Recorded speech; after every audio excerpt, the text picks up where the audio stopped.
Thank you guys for joining me today. This is an opportunity for us to talk with Tayari Jones and Ms. Barbara Jones, just to kind of figure out a little bit more about this very great book, The American Marriage. Tayari, what inspired you to write this book? What started the whole process?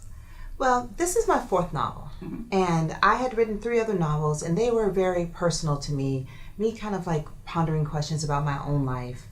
And then for my fourth novel, I thought I wanted to engage the issues of the day more, to kind of go into something larger than myself. And so I went to Harvard to do research on incarceration, and I did all this research on the topic, and I felt like I had a lot of information, but I didn't have a story. You know, I'm a storyteller. I'm not a sociologist. I wasn't writing a book report.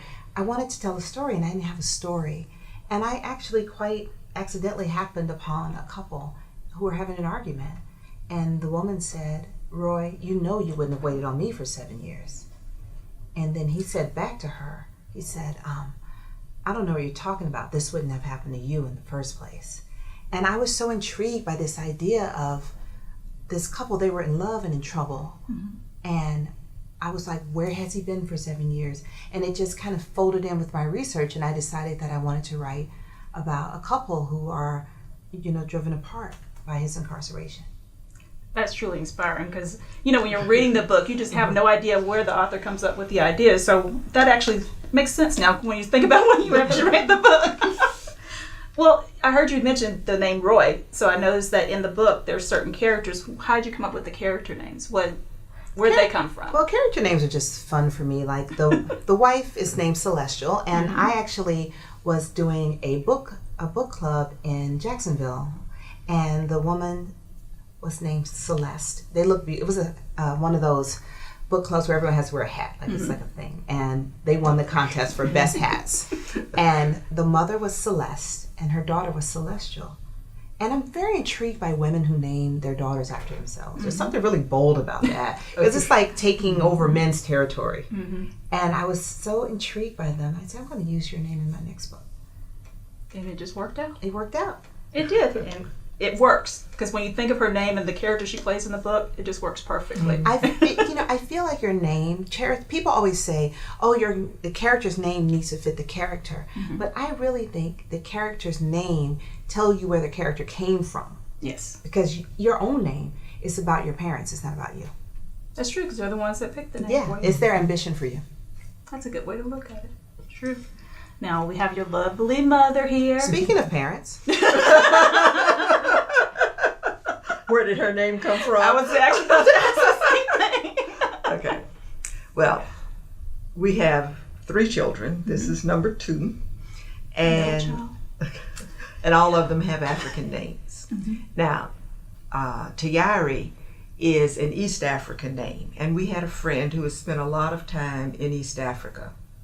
And she gave us a list of suggested names from that area. And we picked one that we liked, and it also meant ready or alert. And I'm not sure that names don't influence people. Do you think she's right? I think I am. I think I am ready. I mean, it took me a while as an adult to kind of grow into my name. I never thought it suited me. I always wanted a name.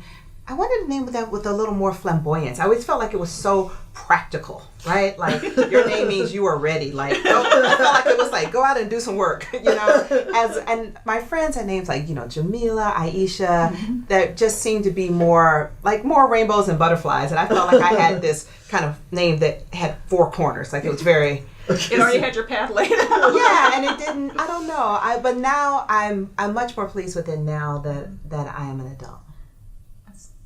Inspiring story the way you told it.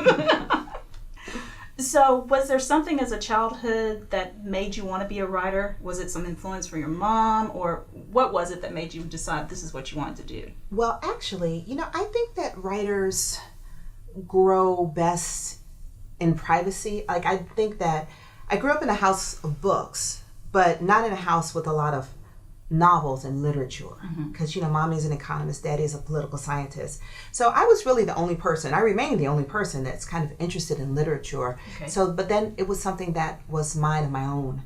And And I think that writers often come out of a space of a desire to be heard and understood. Mm-hmm. And that often comes from feeling kind of alone or kind of separate. I went to a number of schools when I was a child. I was in a different school in the 7th, 8th, 9th, and 10th grade. And I think that makes a kind of solitariness about oneself. And it was during those years of my childhood that I really started writing. Mm-hmm. And I really think that I was able to develop my voice because I didn't worry about impressing anyone. I didn't worry what anyone would think because I didn't think anyone would think anything. Mm-hmm. And I think that is what turned out to be the greatest gift for me as a writer. That's true. So Barbara, when she told you that's what she wanted to do, what were your thoughts? What were you thinking? Or how did you motivate her? No, I have never had a problem of or a responsibility to motivate. That wasn't it. But actually, we never tried to press any of the kids in terms of a major once they went to school. And Tayari went to Spelman, and so I think you started going to be political science, right? For the first few months. I actually was going to be a biology major. Oh, okay. I went to a math and science high school, and so because it was a math and science academy, then we were all really pushed to like try to do these sciencey majors, like that was a thing. But I've always loved, English has always been my best subject, even from when I was like, when I was like in the 5th grade, I always loved to read. What was it that inspired you to write your first book, or when did you write your first book? The first book I published or the first book I ever wrote? Let's do both. What was the first book you ever wrote, and then what were you published? Because the first book I ever wrote, a lot of times, I always tell this to young writers, which is hard because when you write a book, the first time you write a book, you can't believe you actually finished it. You worked on it. But the first thing you ever do of anything is probably not going to be the best. But once you finish it, you want it out, you want it to go somewhere. Mm-hmm. But I wrote this book, and for me, it was more the experience of writing it. And I was about 21, 22, and I just wanted to see if I could do it. Mm-hmm. And the most exciting thing about that experience is that I saved my money to buy the world's first laptop computer. It weighed 13 pounds, and I was so impressed that it was so light. You mean those bricks that we used to have to get? Yeah, everyone was like, well, that's the whole computer? And I was like, yes, it's the whole computer. I was so proud of it. And spending that money on it meant a lot to me because I was spending my money on what I want to do, on my dream. Yes. So I wrote it. It wasn't good. I sent it out to one publisher who wasn't interested in it. And for some reason, I just abandoned it, which was for the best because it wasn't. I've even gone back and read it recently. It's not a hidden gem. But can't edit it right now. But it just meant a lot to me to have finished it. And then I was ready to write the first novel that I would publish, which is about growing up in Atlanta during the Atlanta child murders when I was 8 or 9 years old. And I just wanted to write a novel. I didn't want to write about the case. I didn't want to make it like a whodunit. Mm-hmm. I wanted to write what it felt like to grow up at the time. Mm-hmm. And that is truly, if you go back and read that book, you could actually feel what you were feeling during that time. So I commend you because you. And one thing I love about this book, it's special to me, and that was a special time for me as a child because one thing I will say is that the parents in our community really rose to the occasion. Like, kids didn't want to go trick-or-treating, because there was a serial murderer killing children. And Mama organized the first ever Halloween carnival so the kids could have Halloween indoors. And she got all these people to donate prizes and organize all these games and contests for costumes. And it was more fun than Halloween had been. And it was something like, I think that we remember that time, of course, because of the murders. Mm-hmm. But also I think it showed the inner resources of our community. So do you still depend on your mom to rally around and make sure everything's okay? You know what? No. I heard that you write her a letter every week. I know, it's me making sure everything. It's me now. I'm making sure that everything's okay. But no, I do. I write Mama a letter every Sunday. It's how I start my week. Now that says a lot. How does that make you feel to do that? And then Barbara, you can tell me the other way when you receive each one of them. I enjoy writing them. I feel like I'm in a movie. Like I'm sitting there at my table because I use fountain pen, stationery. Sometimes I go all out. You write a letter. It's not a okay. Now that says And sometimes a lot. I even use the sealing wax on the back of the letter. But I feel like I'm in a letter, like, dear mother. You know? And are there certain topics, or you're just writing to your mom about how you feel? It depends. I do during the week. If I notice something interesting, something happens, I'll think, that'll be what the letter will be about this week. Because I'm a writer, I do kind of shape them. I do like them to be shapely, to have an idea. I don't like to just ramble. If I find myself rambling, I'll start over and write it over. So, Bob, what does it make you feel like when you get this every week? I feel great. I look forward to it. In fact, they usually come on Thursday. Occasionally, one has come on Wednesday, and sometimes they're late and don't come until Friday. But I now go to my mailbox every day. And that was not something that I did, because before it would be a matter of I'd go when I thought the mailbox was so full that I couldn't, that they were going to do something and send me out or take away my mail privileges or something. But no, I really look forward to it, because then I know just some of the thoughts that she's having, some of the issues that are going on in her life. And I appreciate having her share that with me. And she discovered something today. I have all of them. They're in a box. See, now you can do a memoir of all And stories.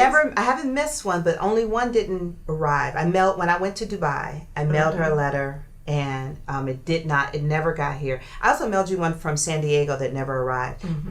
But other than that, I always write them, no matter where I am in the world. I always send my Sunday letter. Now that's special. It and then is. the fact that you It kept is. keeping Yes, them all is right. even more special. Okay, let's see. What other stuff that you've got going on in your life right now that could be what you're using to shape your next book? Or is there something going on, or are you even in the thought process of that right now? I'm on tour, and when you're on tour, I've been on tour, I've done 75 events already, and I have 30 more events before the end of the year. Oh, so you are busy. And it keeps me in the mind of An American Marriage. Like, I need that quiet to envision a fictional world. When I'm writing a novel, I have to feel like what I'm writing about is really happening. And I have to just kind of have some privacy and quiet. And I'm looking forward to getting back there. I'm buying a house, and I'm moving back to Atlanta. Yes, I'm returning to my natural habitat. And one of the things I wanted to make sure I had in my new house was I want to have a beautiful room to write. Because I go to artist colonies to write, I'm like, I want to write at home. I want to live and create in the same space. That says a lot too. So how long does it take you to write a novel? About anywhere from, the shortest one took me about 2.5 years, and American Marriage took me 6 years. I never want to spend 6 years on a book again. It's too long. It's too much. Because you're probably, because you said before, you're a perfectionist on things, so you want to make sure it's as best that you can do each time. So is that why you keep going back and tweaking it, or? Well, I go back and tweak it, but really, the main thing is that I keep writing it until I feel like I have solved a question I had in my mind. Like, if I know what's going to happen at the end of the book, I'm not motivated to continue writing it. It would be like if I were to tell you the ending of a book, you wouldn't be motivated in the same way to read it.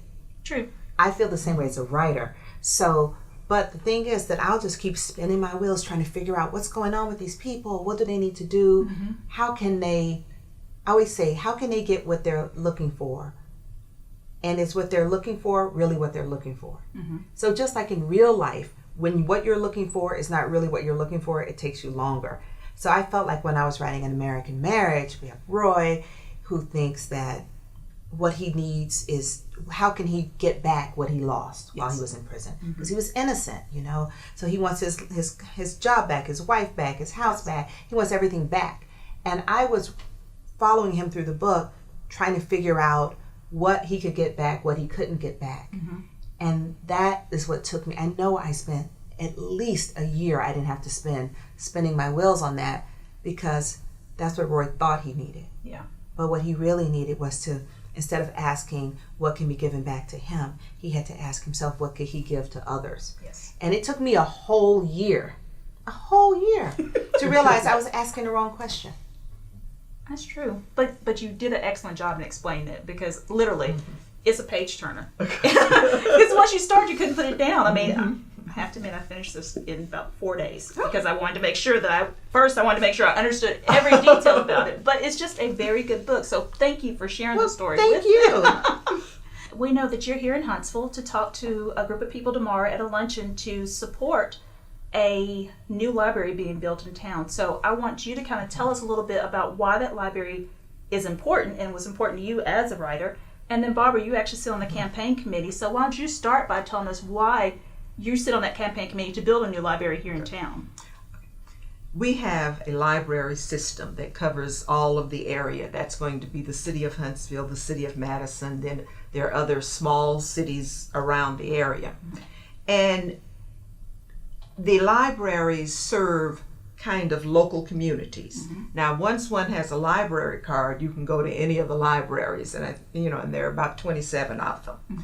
But the one that we're focusing on now is in North Huntsville, which is a predominantly black area, but it's also a predominantly low-income area.